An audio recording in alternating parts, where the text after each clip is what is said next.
Hi, good morning everybody. How are you? I've got a bit of a cold, so I'm going to try and make this quite a short talk, I think. As usual, don't forget, if you go to my site, stephenaskew.com, you can find the script for this talk and all my others, and you can find listening questions and sample answers and things like that. And if you want to hear more of these talks, please subscribe. Okay, today we're going to talk about the moon. What is a moon? Well, a moon is basically any celestial body that orbits another celestial body. So in our solar system alone, we have 168 moons. Jupiter has 64, which is a lot. Earth, of course, only has one. Now, we say the moon when we refer to our moon. We say our moon when we refer to any of the other moons. Okay? Now, our moon, the moon, is 4.6 billion years old. About, give or take a day or two. It orbits our Earth in 27.3 days. It's not exactly a month. It's a little bit under a month. And it doesn't orbit in a complete circle. It has a slightly elliptical circle. That means it doesn't go completely around. It goes ever so slightly farther away and ever so slightly closer back towards us. It's approximately 385,000 kilometers away. As I say, it gets a little bit further away and a little bit closer, but on average it's about 385,000 kilometers. It has variable temperatures. On one side, in the sun, it's 123 degrees centigrade. Pretty hot summer's day. Ha ha ha ha. On the other side, where it doesn't get any sun, it's minus 233 centigrade. That's a little bit cold. Now, the moon, of course, it rotates, but it rotates in sync with our Earth. So as our Earth spins around, the moon spins around with us. Now, of course, we have phases of the moon. We have a new moon, which is a moon that's just become visible, to a full moon, and then no moon at all. Now, what causes these phases? Some people think it's caused by the shadow of the Earth falling between the sun and the moon. So you'd have the sun, the moon, the shadow of the Earth falls on the moon and means we can't see part of it. But that's not actually what happens. The sun shines on one side of the moon. Okay? Let's say this side with the face. This is the sun. I don't have three hands. I'm going to have to put the sun down, I'm afraid. Just imagine the sun is over here. Okay, now this is the Earth. Now as the moon rotates around the Earth, it's like this, it doesn't turn. So the side with the sunlight is always pointing towards the sun. But as it goes round our Earth, from over here we can see the whole face of the moon because it's reflecting all of the sunlight. But as the moon goes round, it's still reflecting the same amount of sunlight, but the side we can see becomes smaller and smaller and smaller and smaller and smaller until when it's over here, we can't actually see the moon because the side that's reflecting the sunlight is between us and the sun. Okay? So rather than our shadow falling on the moon, it's just because the side that reflects the sunlight is away from us, so we can't actually see it. Now these are called the near side of the moon, the side we can see, and the far side of the moon, the side we can't see. This is sometimes called the dark side of the moon because, well, it's dark, of course. Okay, so how did the moon form? There are a number of theories about this, a number of theories. I'm going to take the most popular theory at the moment, which is that very early in its creation, the proto-Earth was still a ball of lava. It had a solidified core and a slightly solidified outer skin, but it was still pretty soft. Now, another planet about the size of Mars at that time sailed across and actually impacted our Earth. It hit our Earth. Now, of course, what happens when that happens? Both planets, boof, completely squish themselves. They break up into pieces, and the second planet ejects a huge amount of debris into the atmosphere. Most of the planet combines with the Earth, and these roll together, and they form one planet, so the Earth became bigger. However, the debris that was ejected into the atmosphere, ejected into the stratosphere, that spins round, and over millions and millions of years, it slowly clumps together. And once it clumps together, it develops its own gravity, it starts spinning, and it attracts more and more pieces. And it basically goes round outside the Earth like a huge vacuum cleaner, sucking up all these pieces until gradually it spins and spins and spins and becomes the moon we know today. So it's collected all the pieces of this second planet. Now, without the moon, there is a very strong chance that I wouldn't be standing here talking to you. Why? Because I wouldn't have a topic. No, that's not true. Because the moon protects us. If you look at the surface of the moon, it's pockmarked. It's covered in holes and craters and crevices and mountains, and it's smashed to pieces. Why is that? That's because a large amount of meteors hit the moon. Now, if we didn't have a moon, these meteors would fly straight through and they would hit the Earth. So the moon spins around outside our Earth like a bodyguard, protecting us for all of these meteors that are coming in from the outer solar system. So without the moon, the Earth would probably have been hit quite often, and we might not be here. In fact, more than the moon, Jupiter is the biggest savior, the biggest bodyguard for us, but that's another topic. Okay, so because the moon spins around our Earth, we also have tides. High tide and low tide. Tide is when the sea level, the water level, the sea level, rises and falls. Then we have 2 tides a day. Why do we have 2 tides a day? Well, it's pretty easy to understand, I think. The moon has a gravity, of course. The Earth's gravity is stronger than the moon's gravity, but the moon does still have a gravity of its own, and the moon attracts the Earth towards it.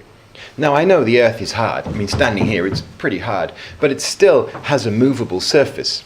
And as the moon moves around, it attracts part of the Earth, and it pulls the Earth up like this. So up here, you have a high tide because the water and the Earth is pulled towards the moon. Sorry. But of course, you have a tide on the other side as well, because as the Earth is pulled towards the moon, it becomes elliptical. It becomes almost like an egg shape. It stretches, and it stretches, as it narrows in the middle, it stretches on poles, well, on the sides. And so you get tides at these sides, okay? So as the moon goes round, it pulls, and the tides move around the Earth. So you get 2 tides a day. All right, so we have been to the moon. Well, I never have, of course, but so far 12 people have walked on the moon. The very first person to walk on the moon, of course, was Neil Armstrong, of course, July 21st, 1969. He flew up there on the Apollo 11. The Apollo 11 was, the 11th in a series of rockets, I suppose. And that mission, that actually cost $170 billion of today's money. Could you imagine Donald Trump or anybody allowing that much money to be spent on a program at the moment? Well, maybe we'll go to Mars one day, who knows? But I think if we do, it'll be the private sector. It won't be governments anymore. So $170 billion. Now, Neil Armstrong was the first man to step on the moon. As he stepped out of the lander, he said, of course, those famous words, "A small step for man, a giant leap for mankind." Well, he says it much better than me. Hang on, I'll show you here. That's one small step for man, one giant leap for mankind. Yeah, very, very famous words. And since him, 12 people have walked on the moon. And nobody has been back since the 1970s. Why? Well, because it's basically too expensive and people cannot see a reason to go there. But maybe one day we will have bases up there. Maybe we'll have hotels up there. But as I said, that would probably be the private sector that does that, private industry. I don't think governments have the ability to spend that much money on space exploration anymore when they have so many troubles, so many problems in their own countries. Education and health is obviously more important than space exploration to your average voter. Okay, so gravity on the moon is 17% of Earth. If you watch people walking on the moon, they bounce, they jump. Watch this one.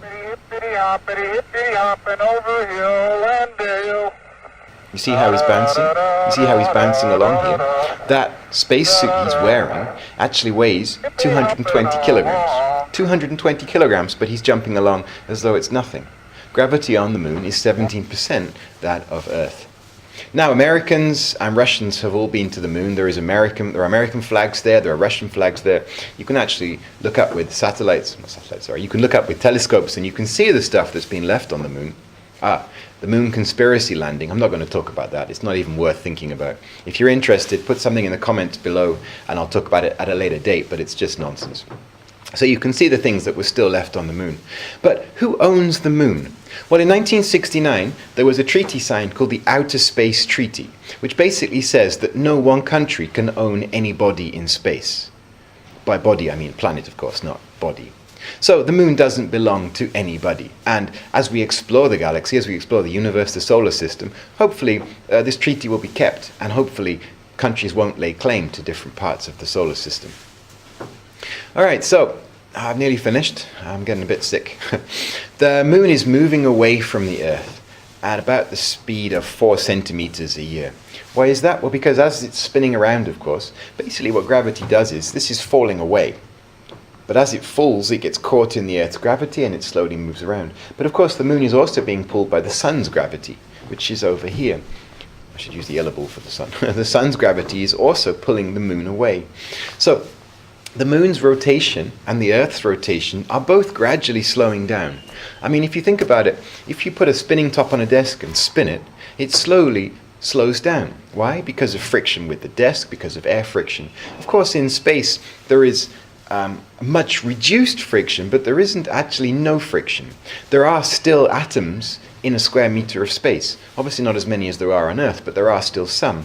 And there's cosmic rays, and there are many things, there's dark matter, many things that can slow down a planet's rotation. So the moon and the Earth are slowly the moon and the Earth are slowly slowing down. So the moon is slowly going to retreat from us. It will retreat until it reaches a point where it takes about 47 days for the moon to go around the Earth. It would be that far away. And of course, in the sky, it would be very, very small. I mean, you'd still be able to see it, but it would be a fraction of the size it is today. Now, of course, if the moon slows down, the Earth's rotation is also going to slow down because they make each other spin faster. So if the Earth's rotation slows down, it's going to take the Earth about 47 days to make one rotation. So a day would be 47 days. You would have 23 days of light, 23 days of dark, approximately. I couldn't imagine that.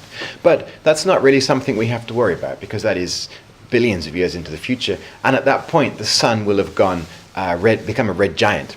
That means the sun will have used up all of its natural fuel and expanded to the point where it's almost reaching the Earth.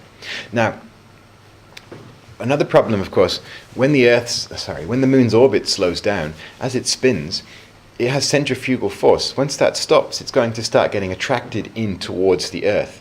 And its orbit right now, which is 385,000 kilometers, will slowly fall. And the moon will get closer and closer and closer until it gets to within 9,492 kilometers of the Earth. Why that number? Because that number is the rush limit for the Earth. The rush limit is the point where a celestial body gets torn apart because the second celestial body's tidal forces are much stronger than the smaller body's gravitational self-attraction. That means the moon has its own gravity, of course. If I stand on the moon, I get pulled down towards the moon. But the Earth also has another gravity, and the gravity from the Earth is pulling at the moon, of course. And right now, the moon's gravity itself is stronger than that attraction to the Earth. But once the moon gets within the rush limit, the attraction from the Earth is going to be higher than the moon's gravity itself. And once that happens, the moon is going to get torn apart. And we're going to have a ring. The Earth will have a ring like Saturn. But not for very long, because at that point the sun will have expanded probably beyond the Earth, and we won't be here. We might be on another planet somewhere. We might be another civilization. Who knows? Anyway, that's a talk for another day. Well, thank you for listening. I'm sorry I've got a bit of a cold. If you have any things if you have any ideas you'd like me to talk about, put them in the comments below. If you liked this, click the like button somewhere down there. If you want to subscribe, click the subscribe button somewhere over here, and I'll keep making these videos. Anyway, thanks for watching. Bye. See you next time.